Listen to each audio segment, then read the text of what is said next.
Harga tomat di Pasar Madika Ambon turun, harga cabai rawit masih mahal.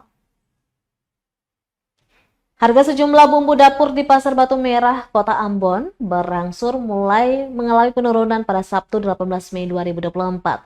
Salah satunya komoditi tomat dan cabai keriting.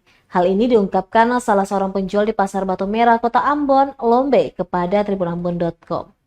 Lombe menjelaskan harga tomat mengalami penurunan beberapa hari ini lantaran stok melimpah di Pasar Madika Ambon.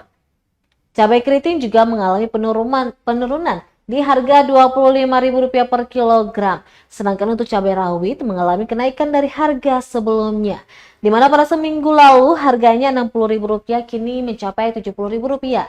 Sedangkan untuk lemon Cina dan lemon nipis masih dengan harga yang sama. Meski harga bumbu dapur turun dan naik, pantauan tribunambon.com di lokasi menunjukkan pasar masih ramai dengan aktivitas pembelian.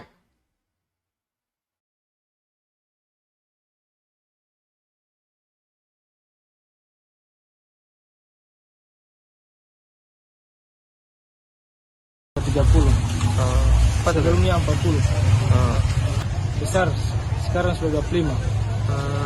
Sedikit kecil 70. Lemon Cina 10.000 per kilo. Lemon nipis sekarang 20 per kilo. Itu kalau harga turun itu karena apa kira-kira begitu? Karena pasukan terlalu banyak. Download Tribun X sekarang, menghadirkan lokal menjadi Indonesia.